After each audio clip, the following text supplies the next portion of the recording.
Le truc, c'est que ta conscience, elle a été habituée à considérer qu'il y avait une réalité extérieure à elle. La façon de communiquer avec sa réalité, la façon d'échanger avec sa réalité,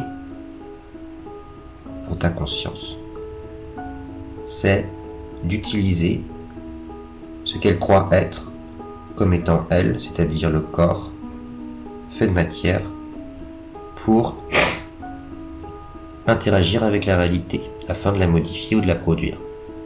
Une pensée plus rationnelle. En quoi la méditation c'est pas rationnel? Méditation n'est ni rationnelle, ni irrationnelle, ni irrationnelle. Mets tes conclusions sur les profondeurs du présent. Et surtout tes expériences où tu te persuades que tu fais bouger des objets par la pensée. Donc la représentation mentale que la conscience a de la réalité, c'est il existe une réalité extérieure à moi dans laquelle je suis, dans laquelle ma conscience est. Cette réalité est définie de matière. Cette réalité est faite de matière.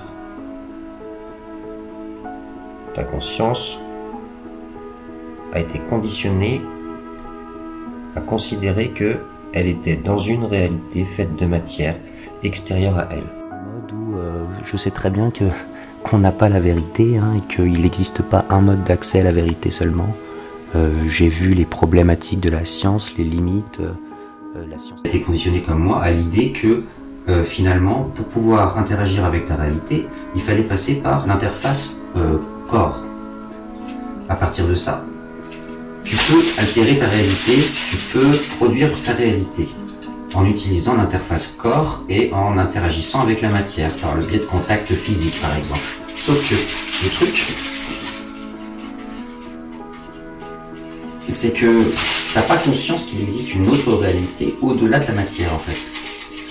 Donc c'est pas, il n'existe pas qu'une forme de rationalité.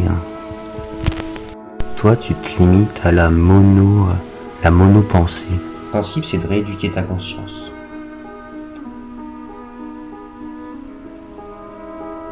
Il faut la rééduquer pour qu'elle prenne conscience que cette interface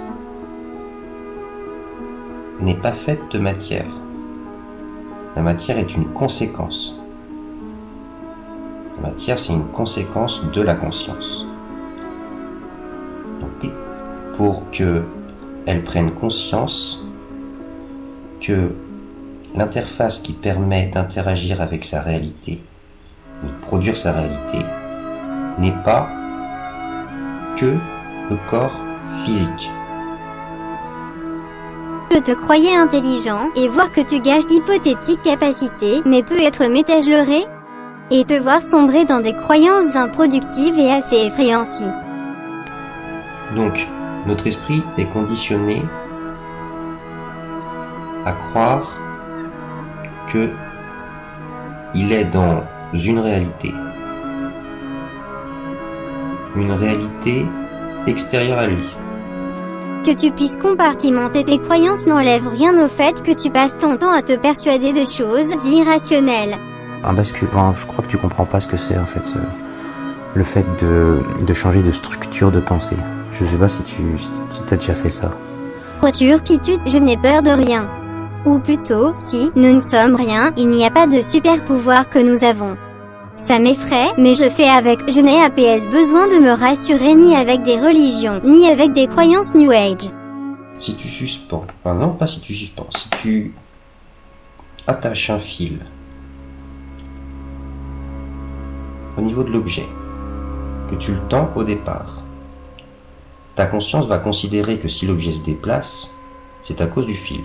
Du coup, ça ne lui posera pas de problème. Du moins, ça lui posera moins de problèmes. Ça lui posera moins de problèmes si tu essaies d'interagir avec l'objet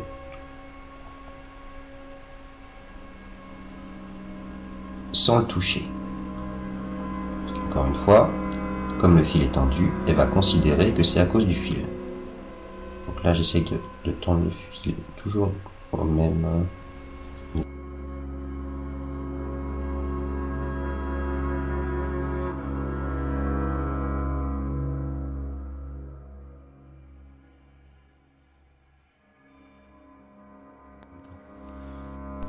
Ouais, mais moi, je recherche la joie, pas le plaisir. La joie qui entraîne le plaisir, d'accord, mais le plaisir, ça entraîne jamais la joie. Donc, moi, je recherche la joie d'être, seulement d'être.